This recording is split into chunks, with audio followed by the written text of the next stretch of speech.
Before the first call comes in, before the city begins to move, there are men and women already preparing for the responsibility they have chosen to carry. They are their officers. They are the investigators. They are the specialists and professionals of the Dallas Police Department.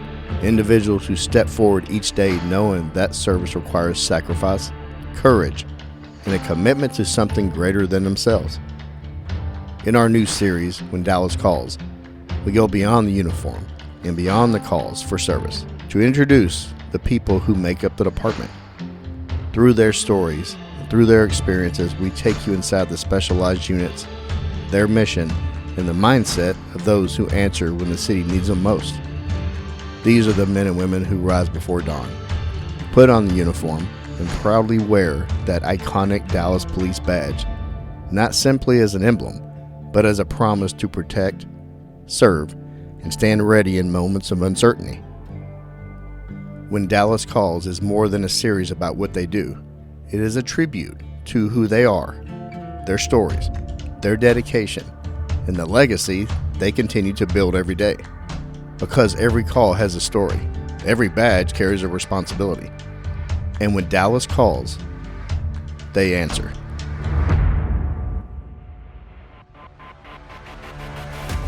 We're back with another When Dallas Calls. I want to welcome on Chief Comeaux. How you doing today, good brother? He's back, and Kent Wolverton's here with me. Marty. Hi. From South Central. Tell the listener who you are and how long you've been on. So, my full name. Should we give all the names? Yeah, give the full name, but then we'll refer to you by the condensed version. Yes. Because I can't say the full name. Okay, so officially, on paper, I'm Mariana Alexandra Cartas Santiago. I am changing my name, though, because I recently got married. So, but I'll keep the Cartas, though. Congratulations. It's a lot easier. But everybody calls me Mari. So, Mari's the way to go. Marty, we're going with that. Yeah, and I work South Central right now. Third watch, best watch. 2 to midnight. It's great. Sunday, Monday, Tuesdays off. I love it. Man, I wish I had that. It's great. I love it. Got the Lord's Day is off. That's all I need. All right. You're training right now too, right? I am. Who's your rookie sitting over here watching? Colton Forrestal. Okay. He's doing great. Good. For the most part. He's going to make it off the program? Yeah, he's going to make it. We'll make sure of you it. You think, or are you sure? I'm sure. Okay. All right. We'll see. We'll see. He's, every day we're like up and down. But that's training. He's doing good, though. What phase? Second phase. Okay. Yeah. Wow. We're like almost halfway through. Well, we wish him luck. If not, we'll cut his name out here whenever we release this. Just change him for another rookie. Yeah. No, yeah. We'll leave his name in so he can be a little bit embarrassed. All right. To Fort Worth. Oh, yeah. Well, they probably could use him. Yeah. He is closer that way, though. He makes a long drive every day. Oh, but you want to be a Dallas officer, right? Exactly. I like it. Best in blue. The purpose of the show is to kind of highlight every unit and division, and you're our first for patrol. Patrol is the backbone of the department, and Chief would probably agree with that. And I had to pick a few people to do patrol, and you're our first one. So you're out at South Central now, right? Yes. So I have a patrol south and then a patrol north one coming up with Elizondo. We cannot get to everybody, and we can't hit every topic, but I picked you. Your reputation's extremely good. You're a hard worker. You're a positive person. And also, I know you're a fan of the show. I am. So you've been listening for a long time. A long time. I was marathon training, and I was listening to these, and they're kind of long, so it's nice. It's a good time kill. Yeah. Is it because Joe's long-winded? No, or is he a certified yapper? She's definitely a certified yapper. I just wanted to get that in, certified yapper. I learned something new. I think she's got me beat. Yeah, you do. Yeah, depends. We could definitely talk forever, though. All right, so patrol, it's so massive in our department, but it is so crucial. You're the first person that shows up when 911 calls, and y'all have to deal with a variety of things every single day, and usually most days are never the same. So true. Very different. So I want you to talk about the biggest challenge in patrol going on right now. I mean, other than just a heavy call load and the nonstop drinking from the fire hose, and you got Chief right here with you. I want him to hear everything. Oh, Chief. Let's All go. right. I would say sometimes the call load for sure. Some days are easy. Some days are hard. I would say probably right now the pressure of making sure we hit the numbers. Because, they tell us, I know the supervisors get it, and then they come down and tell us.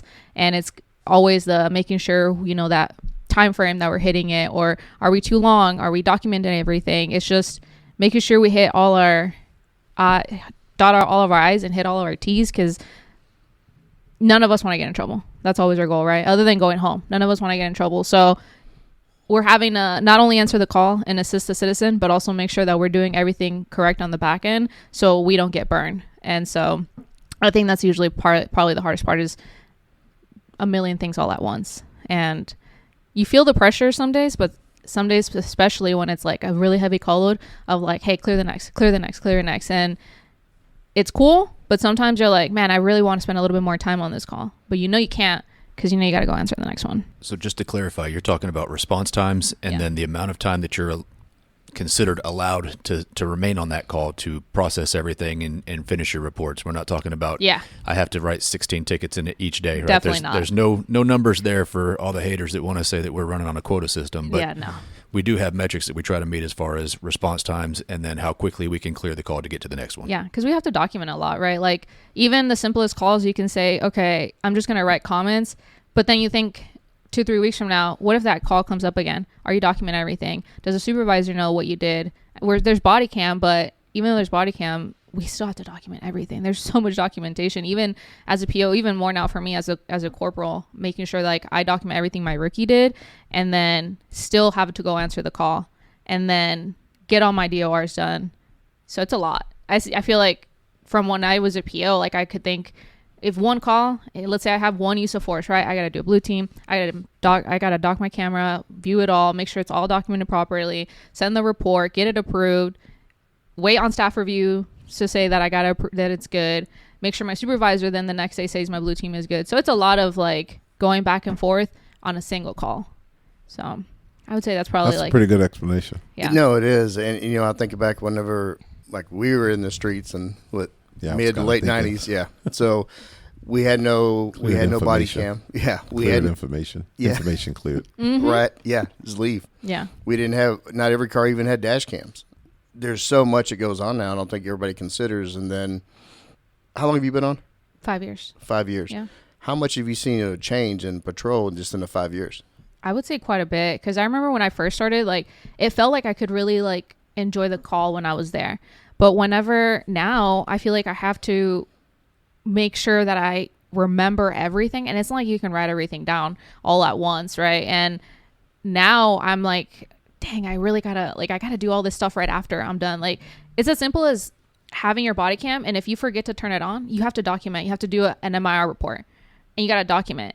I forgot to turn on my body cam or whatever the reason is. Like everything has to be, it's a lot and it's time consuming.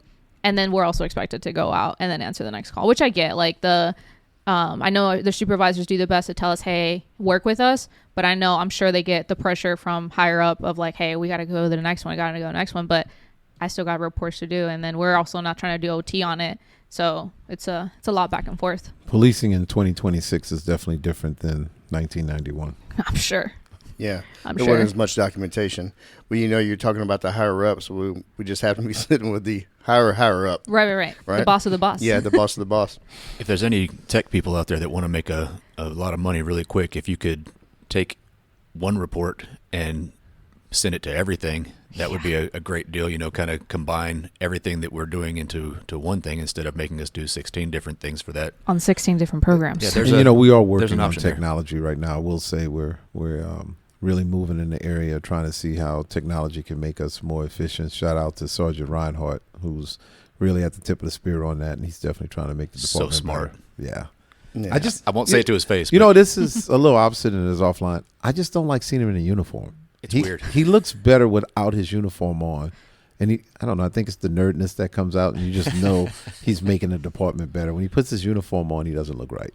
Yeah. I hope he listens to this. Yeah, but I'll make sure he listens to it. Yeah, keep him in a button-down short sleeve shirt with a pocket protector. You mentioned a DOR. What is a DOR? Can you explain that? So it's a daily observation report. So it's how we document how our rookies are doing. So for me, I try to be as detailed as possible, but also make it condensed, right? A good summary, because with how policing is changing, right? From even when I got hired on to how it's going now, you could definitely tell there's a difference of how we grew up. Like I I was born in 99. So God. I know. Jesus peaks. So for me, technology was not as put in my hand as it is now. And we have a recruit, not mine, but we have a recruit right now that's 20 years old, right? When I was in the academy, I was also 20. I think I just turned 21. And with that, you have a different kind of policing. With how we document now, some people have a little bit of a harder time communicating. Like, I'm very comfortable talking to you or talking to somebody in the pinks, right? I'm not shy about it. But someone who grew up using the phone and texting, it's not as easy to communicate. You have to document that because that could matter later on in their career. And it comes back to the trainers. What kind of training did they do? Well, I would have grew up in the pinks. So I didn't grow up in the pinks. Well, that is interesting, though. You talk about what I noticed now, the wellness unit, we reach out to everybody. And a lot of the people that I reach out to, I'll call them, and then it'll text me back, hey, thanks for reaching out. I'm good. There's something like called cold calling. I'm like, is that not just a regular phone call? Yeah, well, I'm honestly, if somebody works deep nights, I will text and try to do it midday because I don't want to disturb anybody's sleep. Another thing you talked about, you've mentioned a couple of times, and you got to just understand all the listeners are not in law enforcement. Right. Can you talk about what a blue team is and why we use that? So it's how we document our use of force. Some places we use it a little bit more than others, right? I say the less I have to do that, the better. But it's just how we document. So if we tase someone, if we go hands-on, whether it's soft, empty hand control, which would be just like hands, physical hands, right? Or if we did not a felony traffic stop, point out a gun at someone or whatever the situation is, we have to document it. That way, if and when that report goes to, let's say, court or something like that, they know how we did it, why we did it, and we have to explain. Like, every time my taser turns on, that's documented, and we have to upload that through Axon, download it, and then put it in our blue team. Supervisor looks at it, says what you did was justified, and you did everything properly, how SOP says, how General Order says, and then they send it off to our lieutenant, and it gets approved, and a million people watch it eventually. Yeah, so can you kind of just describe to the listener a daily timeline on a normal day for patrol? So you start off, go to detail, call detail. They'll give you the million special assignments that there is, which dwindles down to maybe a handful of elements actually answering calls. And then we go into getting your car ready. And you sit down, you log in, you got to do a vehicle checkout sheet. You got to log in your body cam. You got to do a video for your vehicle, make sure there's no damage and there's nothing found in your car. And then you finally go answer calls. On my days, Wednesdays, Thursdays, usually they're pretty soft. They're not as busy. So I let my rookie and I, we go do some proactive work, try to find something on our own activity. The weekends, though, they're a lot more busy. So you're kind of just right off the bat. You're probably a priority one just came out, might be holding or is about to come out as soon as you're clear. So you start answering calls. I don't try. I make sure I fit my lunch in there because one thing they always tell us is that you better find the time to eat. So I make sure I do. I heard you have snacks for snacks. I do. I have emergency snacks for my snacks when I ran out of my original snacks. You got to fuel. I do. Yeah. Yeah. I got to make sure my brain is sharp, right? 100%. If you're not eating and hydrating properly, you won't make the same decisions. Exactly. I mean, it's not that hot today, right? It's like 104, it's 5 just 3 digits, something slight. Mm-hmm. You mentioned special assignments that you get in detail. Mm-hmm. What would those consist of? So we have the 5-8As. So those are markouts that we do on specific beats or like hot locations. You have, like, for us, we have the truck stops, which is down on Lancaster or Simpson Stewart off 20, because there's a lot of crime that goes on over there, like BMVs and stuff. No. Yeah. And then you have certain beats also that you just have to do like an hour, or if like we mentioned the pinks, 37-57's beat, you get sometimes anywhere between 1 hour to 4 hours because there's a lot of stuff that goes on over there, so they need one of us out there. So we're talking about 6-7 special assignments, and if there's only 12 elements logged in that day, that takes away a bunch of us to answer actually calls. Then there's also your hospital assignments that you could catch, and then there's extra patrols where people have called and asked for police to drive by more frequently. So the 311s that we answer parking complaints and all the weird stuff that comes through, but it still falls into our jurisdiction there. So there's a lot of stuff that can distract you from answering 911 calls, which is our main job function. Right. Sounds like you need a raise. Do I? I do. Yeah. Chief, That was sorry. That wasn't a question. That should have been a statement. Yeah. So another thing you mentioned, I want you to explain to the listeners, you said priority calls. Like, can you explain the difference in the priority calls that patrol answers? Yeah, so you have a priority one call would be like your major ones, shootings, stabbings. Right now their calls, I read the email, said that we're going, I think they're no longer be 6XEs. We'll name them actually like major disturbance emergency with an ambulance. We have, what's the other one? Critical missings are priority ones as well now. And then you have your next, that's just to name a few. Then you have your priority twos, which would be like your regular family violence, which usually are notated as major disturbances because they're not always family. You have your suspicious person or a burglar vehicle that just occurred. Then you have your threes and fours, which is usually calls that you can answer as a one man because they're quote unquote should usually be report calls. Your thefts, your BMVs that happened 2-3 hours ago, a minor accident. That is like off the roadway. They're already in a parking lot. So it just depends the kind of calls that you're going to have when it happened. And then I guess the urgency of it.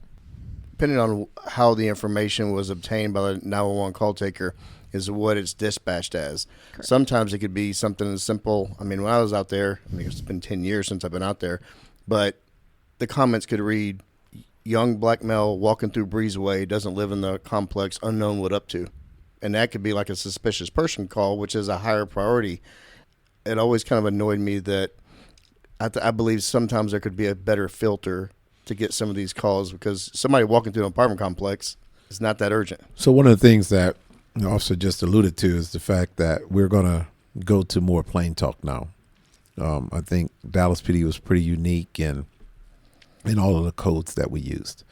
And we're going to go more plain talk, and I think it's going to be good for the dispatcher also. Instead of using the 6 with all the letters and numbers behind it on top of numbers, we're just going to go more to plain talk. Male walking through complex with a gun or, loud music coming from here rather than number, letters, X's, and everything else.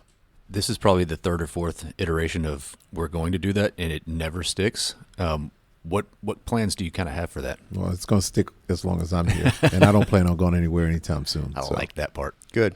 Yeah, we definitely like that. Yeah, I feel like the calls definitely will get coded incorrectly, and what sucks is sometimes we have to go to a priority one, right? Those are the most high risk, at least for us, because Dallas people don't know how to drive. So you're driving code to a call, and the call, you can clearly tell it's not a nothing, but it's not something that we should be driving code 3 to. And sometimes it's not just even the supervisor, sometimes the people on the call getting comfortable with saying, hey, can a supervisor look at this call? Or if you already know, like me, if I know the call isn't a priority one, I'm going to say, hey, we're going to go code 1 because X, Y, and Z. Because I don't want to put myself in danger. I don't want to put my partners in danger to get into a car accident when it's clearly not a priority one. Yeah, so it's interesting. I'm going to make a little fun of myself being a new chief, new department. I thought my command staff was really not that smart because they text me and they were like, hey, Chief, we had a chase, patrol going down the wrong side of the street, ends up with an accident, and it was all juveniles and one's 27. So I was like, okay. All juveniles, but one's 27. Okay, well, typo. They must have meant he was 17, and they're calling that a juvenile. So I get another text. It's the same thing. And then the next day in CompStat, they're talking about it. And I'm like, why do they keep saying that it's all juveniles and one's 27? Like, I'm not understanding this. So I finally said, hey, wait, time out. Am I the dumb one? Or are y'all making typos? Or are you the dumb one? And they're like, what do you mean? I'm like, how the heck is everybody a juvenile and one's 27?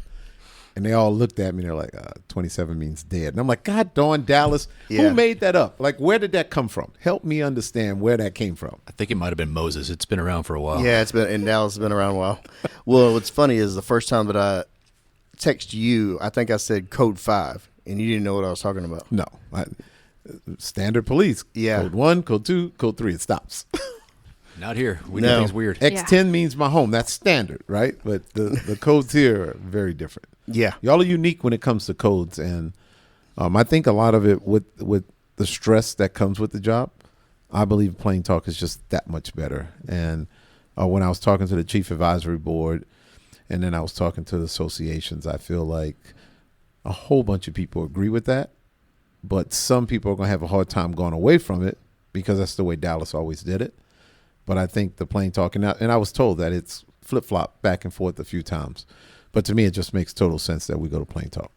How is that going to work as far as priority calls? I mean, obviously, someone shooting or someone's been shot is still going to be their priority one. But if we're using plain language to describe what's happening, is that going to be up to dispatch to figure that part out, or 911, the way they code it? Yes, it will be. And I guess here's a great time to break it.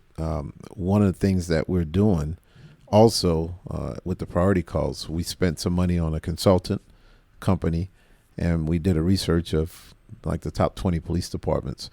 And our codes have been the same forever. I think for over 30-something years, our codes have been the same. So we're about to make some adjustments on that, and that's going to be rolling out pretty soon. Well, let me not say pretty soon. We're still in the working phase of changing some of the codes, but we are going to see some changes on priorities for calls because some of the calls, like to your point, a disturbance, and then you put all those letters and numbers behind them, it would bump up to priority 1, 2, all the way down to 3 possibly. And so we're going to get more consistent with the United States. And I think that's going to show a difference for officers also.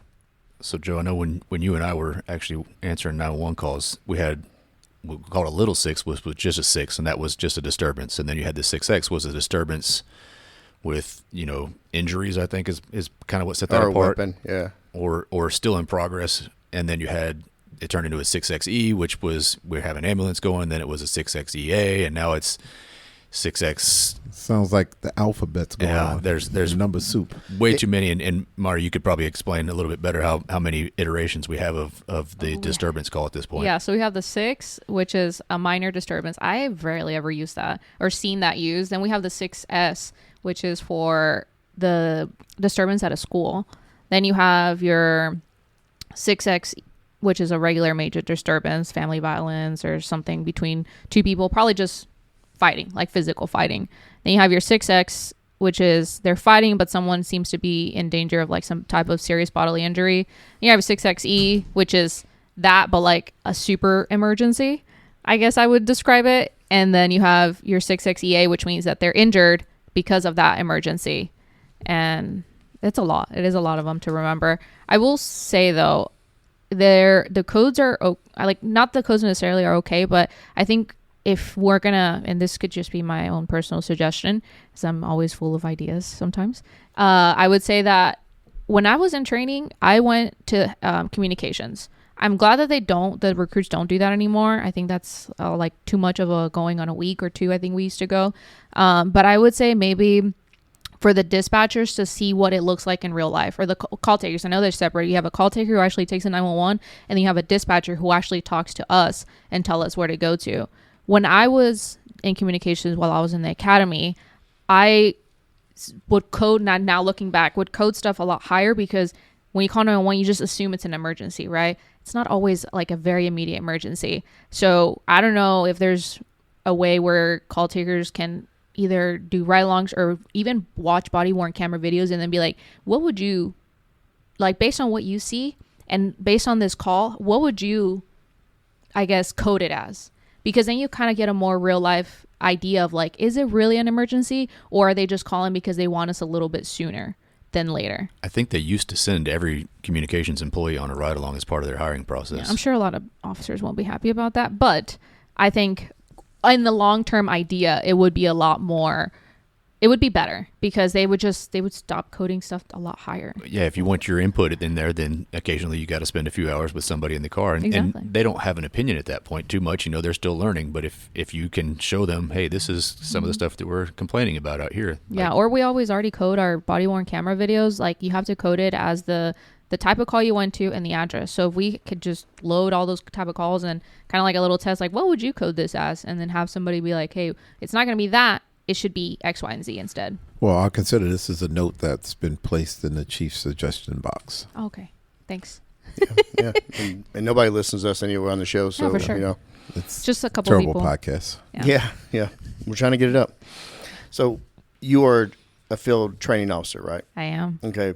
Does the department have a shortage of field training officers? We do, for sure. Okay. I would say so. And can you tell the I feel like y'all are about to attack me right now. No, I'm not. It don't affect me. Can you talk about the importance of being an FTO? I will give my perspective on it. I'm sure a lot of people have different opinions about it. I loved training. I loved training when I was a recruit. I loved training on little T, like getting little T partners. So when the opportunity for me to be a trainer came up, I was over the moon about it. And I'm passionate about it. So because I think it really shapes how you become as an officer. I had great trainers who they taught me a lot in very different ways. So my training experience, I was like, okay, when I grow up, I want to be kind of like them. Like they made it passionate. They made it fun. Like they showed me everything. They weren't scared to take certain calls. We did everything and anything that was available. And I feel like that will shape, at least my hope is that my rookie will take good input from me. And when he one day becomes a little T partner to teach somebody that's even rookier than him, he'll think, oh, well, my trainer taught me this way, so this is how I'm going to now teach them. Because at some point, even when you don't have the FTO title, you are some type of trainer. So a couple things here. We are about to have more promotions. I think that cat's kind of out the bag. But there's another piece that I'm really working on right now. And I was ready to sign it in, and then I learned that it has to go through meet and confer.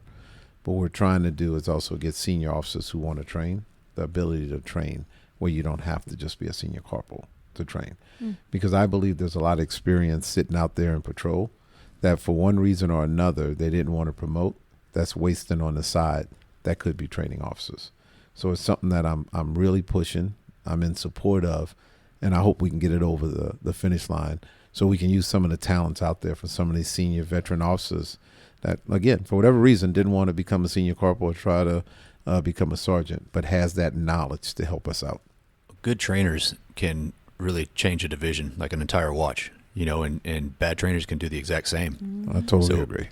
I love the fact that you recognize that your trainers helped shape you, and not just you, but your entire watch, right? Mm-hmm. For sure. Southwest is where you trained? I did. I trained at Southwest. They've always had extremely capable officers over there, like really good officers. I'm a Southeast guy, but I still remember everybody that had stripes on their sleeves that trained over at Southeast when I was the whole time coming up. And the guys at Southwest were always, you knew who they were, right? You saw them at jail. You saw them out on the street making their rookies do the actual work and learn. And there's a ton of value in that. It is, for sure. And I say that I would, as the little time that I have training, it really can impact, like you said, your watch, the people that you work with, because the department, like the watch right now, is usually a lot rookier because you have trainers who leave and want to go be a detective, which is cool, or want to go do some cool thing. But I think it really matters, those trainers who do want to stick it out, who do want to train. And you're right. It's not always that they don't always want to promote. Sometimes, family life, or it's just not their cup of tea of wanting to train. But you could just tell that they have that niche, and they might not even know it, that they could be really good trainers. So it changes definitely how you go on your workday, having those senior officers you can rely on and ask them questions. So I still have people that are senior to me that I call up because I don't know everything. I mean, I'm humble about it. I'll call them like, hey, what do you think about this? And they're just not on patrol. They're detectives or whatever. So no, I'm glad you're working on that, Chief, because that's been tried in the past and it's been shot down as far as using senior officers in the role of FTOs, because there's plenty out there that, I mean, I've never taken a test, and now I'm closer to the end, and I'm never going to take the test. But I knew several senior officers that remained a PO, and they could have been really good FTOs. Yeah, Joe, you're really good at what you do right now. We're going to keep you here. Don't take the test. No, I'm not taking the test. I want to look at you. Sabotage it. Don't worry about it. I kind of want to look at him as the way I look at him. He's really good at what he does right now. If he takes the test and makes like a 52, that might change my image. Yeah, It might change my image. Wait Hey, till you that take test one of is these really tests. hard. These Yeah, tests are not easy. Yeah, these No, tests are really hard. That's why I don't want to lose my image of him. No, I'm not taking the test. You don't have to worry about that. Look, he's turning red. Look Yeah. at him. No, I know I'm a terrible test taker. He's like, no, I'd make at least a 62. Yeah. We have chiefs that come in from outside. They've never taken the internal test for our promotions, and they start saying stuff like, well, if you're not scoring at least an 80, then you probably don't need to promote. And I'm like, take that test. Yeah. Take that test and find out how easy it is. Because, A and C and B are the same, but then is it all of the above? I hate the all of the above questions, because then I'll say, is it A and C, or is it all of the above? And I'm like, what?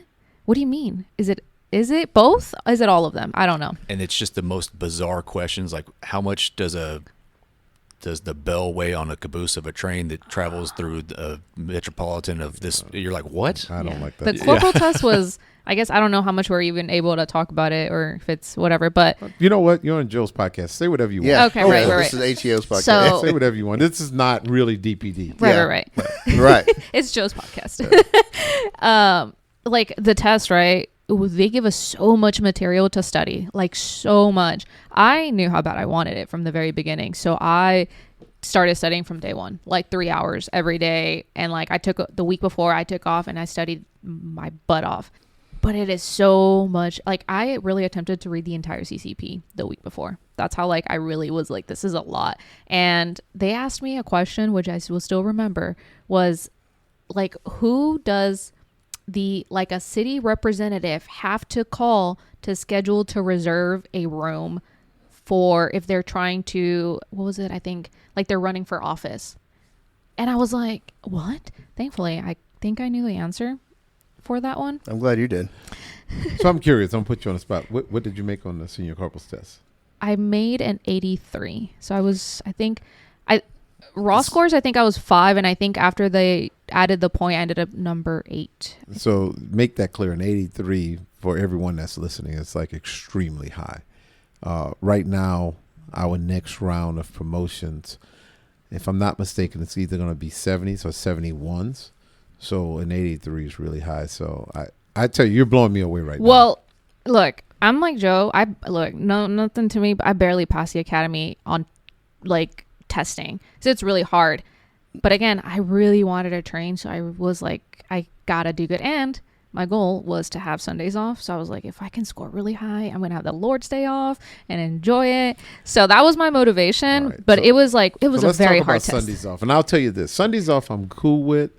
But I can tell you as a chief of police, one of the things, and this is not going to be popular, one of the things that I'm still trying to wrap my head around is how the rookies can have Friday, Saturdays, and Sundays off. I'm talking about the recruits, the ones who are on training now. I cannot wrap my head around that now. We need them working on the weekends off. I agree, because I worked the weekends, but I also did have trainers who had the weekend off. So, and I'm going to say this, and whenever, I think it was like quite a while ago, I don't even remember when the thing went into place, but I went to one of the association meetings, and because they were like saying how a lot of rookies right now are in the 000 club, which is no comp time, no vacation time, no sick time. And that's like after being done with training, right? And I suggested, I was like, we recruit so much out of the state that you need to give them a little bit that they're not going to want to call off. So I suggested that week, I had said one of the weeks when they were on enrichment, they should have off, because I thankfully have my family here, but I remember classmates of mine that left, they had them in New York or in Florida, and we're trying to get through training. So I was like, hey, why don't we just see if they can, instead of one enrichment week, have them take off to visit their family to kind of decompress, because 10 months in the academy, that's long. That's long, and it's draining. And then you get into training and you get another 6 months of like long, hard work. So I agree. We should have rookies who are working the weekends. The weekends are fun. That's when you get all the cool stuff, I think. Yeah. So one of the things that scared me when I took this job is the fact that our academy is 10 months long, right? But after seeing what's coming out of the academy after 10 months, I agree that the academy should be 10 months. And as a major city, you want to be prepared day one when you go out in the streets, because oftentimes anything can happen, as we all know, the first day of the first week. Sure.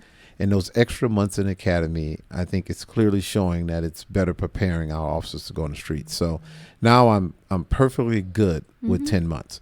One of the things that we all know that's sitting here and everyone needs to know that's listening to this podcast, the Dallas Police Department is nationwide. We have recruits coming in from every single state trying to become a Dallas officer, and we want to keep capturing that because everyone that lives in Dallas is not from Dallas. So I love the fact that we're recruiting across the entire United States, and we're really knocking it out the park right now when it comes to recruiting. Yeah. Oh, yeah. I mean, we go out and speak to the academy class. We had people come hired on from Jamaica and Puerto Rico. There are so many people outside of the country, but it's really – and when I went through, that was not the case. You might have 3 people out of a 40-person class that was outside of Texas. We haven't had a 40-person class since I've been here. Watch your mouth. Well, brag on some of the numbers. We're averaging about 60 per class right now as the Dallas Police Department, and that's super impressive. That says a lot for the recruiting team. Yeah, absolutely. I need. You know what? We need to do one of these episodes with them. They're knocking it out the ballpark right now. We have officers coming in at a high number. Matter of fact, I was just talking to Kalunga right before I came here, and they're going to cut this next class off at 60. They could easily go over 60 right now. Not only recruiting, but training. The whole training division is doing a great job of I mean, that's a lot of people to run through everything that we do in and that's the 10 what I was months. going to say, because I go out to the academy to help on OC day. So I get to OC the recruits, and the training academy, I mean, they work their butt off, but it is tight. Like even when I go to help out, like OC day is a long day because you have so many recruits that are going through. And then I used to go for a CIT week as well to help teach and be like an actor. And that's a lot of them to, like, even when we talk about time, right? We're teaching them what a call is going to look like out in the streets. But sometimes because we have so many, it's like you kind of have to cut it short instead of telling them, hey, like, this is what you should do when you're out here. So it's great, but it's tough for sure. Yeah. Even as I go as an adjunct. So here's another breaking news in case everyone hasn't heard yet, and a lot of listeners will know that's on the department and that's possibly looking at the Dallas Police Department. This new class that's coming in, they're going to 410s. So our recruits are now going to be on 410s. And I think it's going to be really good for recruiting. It's going to be good for the department. And when you go to patrol, you're on 410s. So we're going to start that in the academy now. So this new class is going to start with 410s. That's cool. Yeah, we've never had that before. I want to get back to training. What is, in your opinion, and you're a fairly new trainer, and when Ernest comes in, he's a long-time FTO, and that was by design.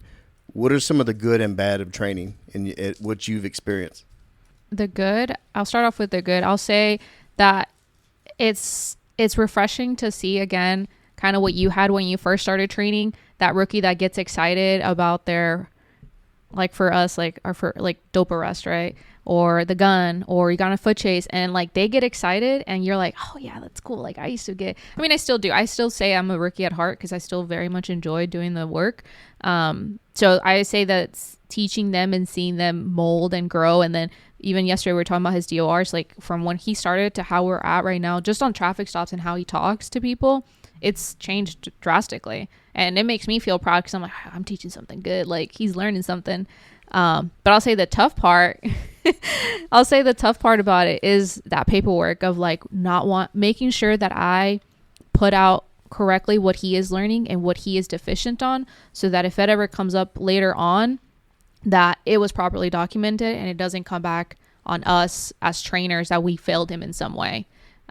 And also, I think that sometimes we take some calls late at night and that OT is rough. So I think that part of like me trying to tell him like, no, like, yeah, we can go take the call, knowing dang well that we're about to do like 3-4 hours OT on this call because it's going to be a long one.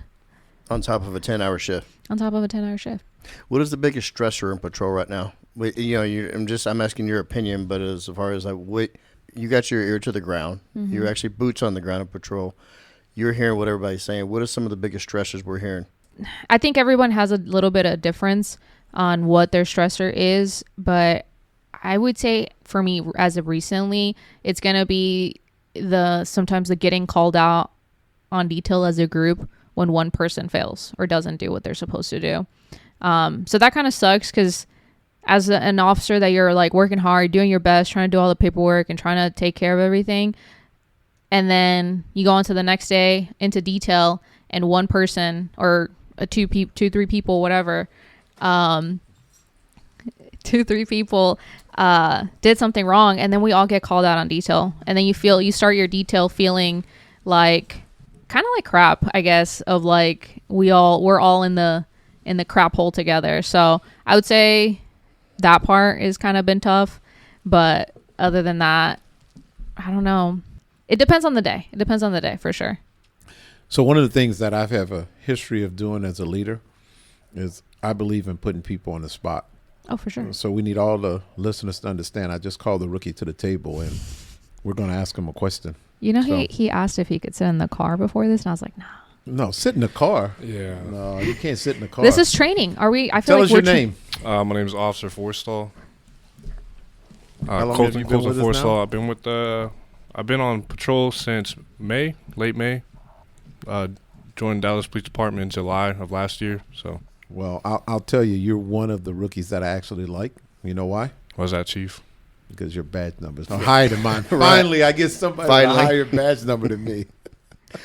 What is your badge? 13103. Now, where are you from? Did you grow up in Dallas? I didn't grow up in Dallas. I kind of bounced around, mainly from California, and then joined the military, so on and so forth. Ended up in Dallas.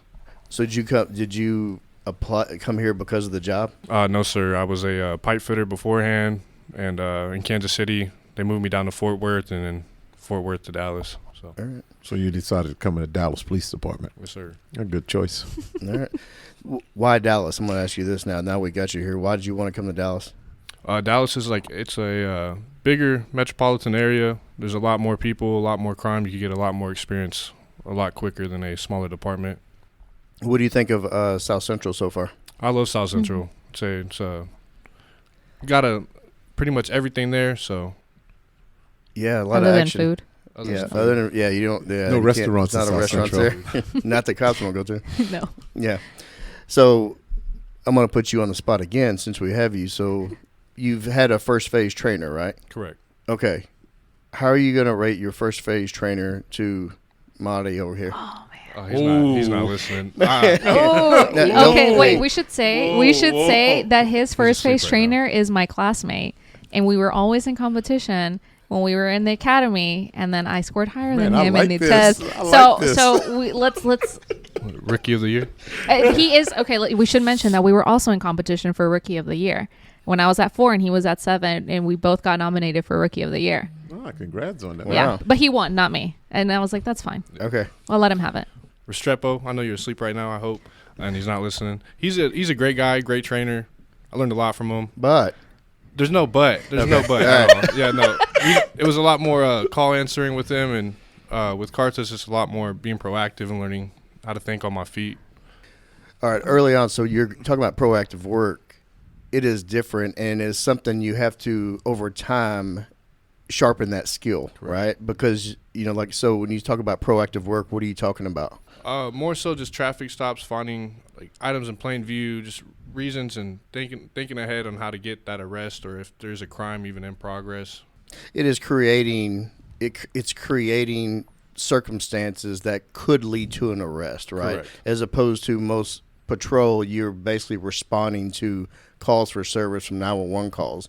But, like some people like to proactively chase dope. Some people like to proactively go after DWIs. Well, as you know, I love to say, and I want everyone to know, we are the most proactive police department in the United States. And that goes to what you're talking about right now. Sometimes when you're very proactive, you can stop so many other crimes from happening when you put that bad and the worst of the worst in jail before they do something. So I love the proactive work that comes from patrol. Absolutely. I mean, that's what, calls need to be answered because crime happens. People are victims of crime. They call 911. We respond to help them after a crime's committed. But proactive work, as Chief said, that is what reduces crimes in communities. Oh, for sure. Yep. Yeah. So now that you have Chief here, you know, and again, nobody listens. We're hoping we get a couple more listeners now. Maybe if you put on their certified yapper, they might. I'm going to title it Certified Yapper. So what could we do to make it better for the patrolman? Boost morale. Man, there's a lot of different stuff. And I don't even know, what it would take or what you would need to do in different ways of, I guess, incentivizing patrol. Because I know as a senior corporal, a lot of people leave because patrol's not incentivized in the best way. And so I know it's our job and I know we sign up for it, but I mean, if you have to choose from 105-degree weather to work in or be at headquarters in nice, cool temperature, most people are not going to choose being in patrol. It's definitely not the thing.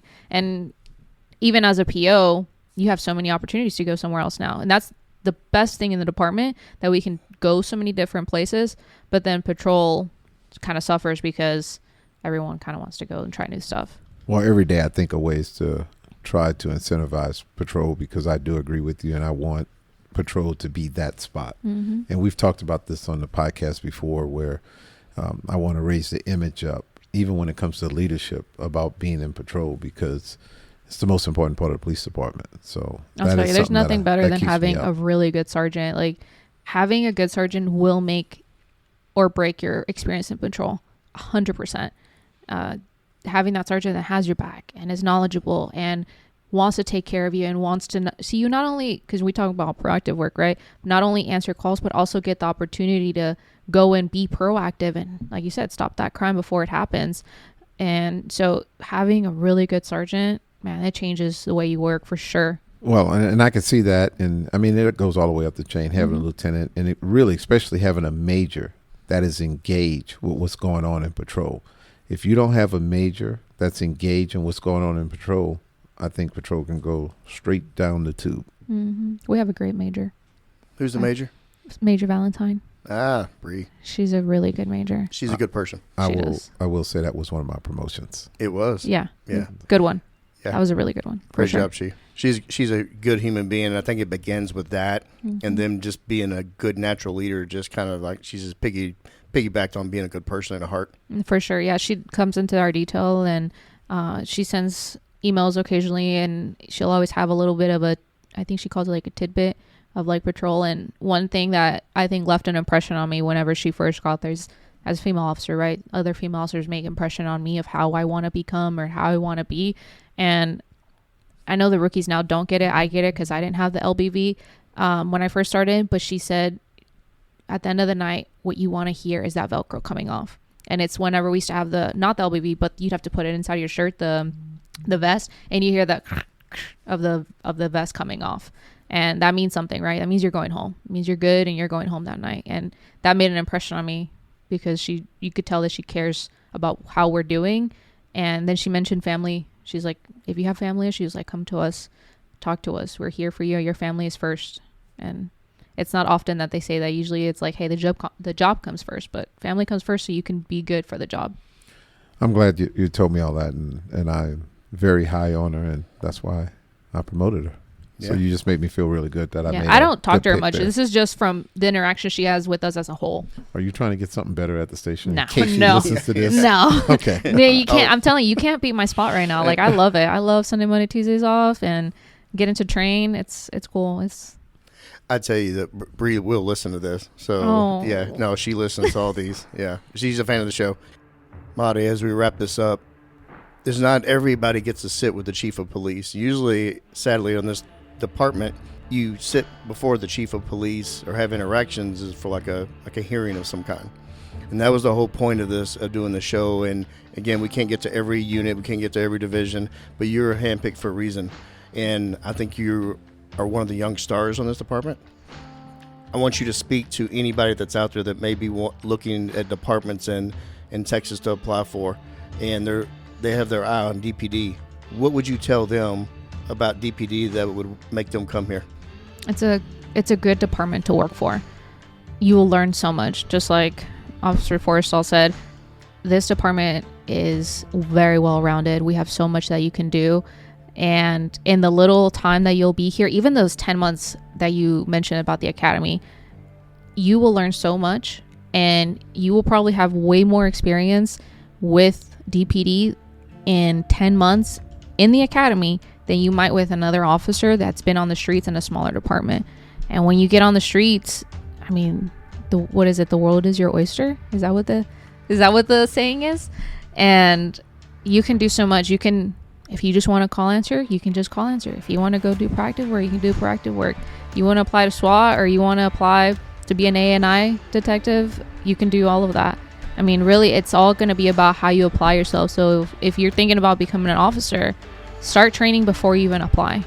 Put your mind into it. Study, not just your mind, but make sure your body is ready for what is to come, mentally, physically, and take it seriously.